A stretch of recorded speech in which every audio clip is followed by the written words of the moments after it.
కామిడాన్ extraction క్లియర్‌గా చూపిస్తున్నాను చూడండి. సో, కామిడాన్ ఎక్స్ట్రాక్షన్ చేసేటప్పుడు క్లయింట్‌కి కొంత పెయిన్ అయితే వస్తుంది. సో, సన్నంగా ఉన్న రింగ్ వైపు మనం ఈ కామిడాన్స్ అనేవి తీస్తామనమాట. కాకపోతే ఇక్కడ మనం గుర్తుంచుకోవాల్సింది ఏంటి అంటే, సింపుల్‌గా మనకి ఎన్ని కామిడాన్స్ వస్తున్నాయో అవి మాత్రమే తీయాలి. అక్కడ మీకు ఇంకా చూస్తే బ్లాక్ హెడ్స్ అవి కూడా కనిపిస్తాయి. Don't dare to do remove those. ఎందుకంటే అవి గట్టిగా తీసే ఇదిలోని క్లయింట్‌కి బాగా పెయిన్ వస్తది. అవి తీయటానికి మీరేంటంటే స్ట్రిప్స్ ఉంటాయి చూడండి, అలాంటివి యూజ్ చేయొచ్చు. లేదు అంటే నేనైతే పర్సనల్‌గా వాక్స్ ఉంటుంది చూడండి, రీకా వాక్స్ లాంటిది, లిపోసోల్యుబుల్ వాక్స్, దాన్ని అప్లై చేసి రిమూవ్ చేస్తాను, బాగానే వచ్చేస్తాయి. బట్ యాక్చువల్లీ అవి కరెక్ట్ ప్రాసెస్ అయితే కాదు. బట్ క్లినిక్‌లోని మనము అంతవరకు చెయ్యొచ్చు.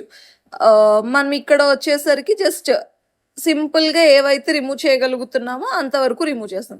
క్లయింట్ గట్టిగా పట్టి నొక్కి ఉంచటం వల్ల ఏంటి అంటే వాళ్ళకి కొంచెం ఎక్కువ ఇబ్బందిగా ఫీల్ అవుతారు. పెయిన్ కన్నా ఎక్కువ ఇబ్బంది ఫీల్ అవుతారు. బట్ అలాగని మనము లూజ్‌గా వదిలేసి చేస్తే కనుక వాళ్ళకి ఎక్కువ పెయిన్ వస్తుంది. కాబట్టి నేనైతే గట్టిగా హోల్డ్ చేసి చేస్తాను. So, you can also try this. దీనికి ఎక్కువున్నాయి. నాకనిపించింది షూట్ చేస్తే మీరు ఇంకొంచెం బెటర్‌గా అర్థం చేసుకోగలుగుతారని. ఇలాగే ఎక్కువ కాన్ఫిడెన్స్ ఉన్నవాళ్ళు ఏంటంటే సాలిసిలిక్ యాసిడ్, నైసినమైడ్ ఈ కాంబినేషన్‌లో ఉన్న ఫేస్ వాషెస్ యూజ్ చేస్తే వీళ్ళకి అవి రావు. సిరమ్స్ కూడా యూజ్ చేయొచ్చు. అప్పుడు కామెడాన్స్ అనేవి ఎక్కువ ఉండవనమాట. I used to have lot many comedones, but తర్వాత అన్నీ తగ్గిపోయినియి. ఆ ప్రొడక్ట్స్ యూజ్ చేయడం ద్వారా.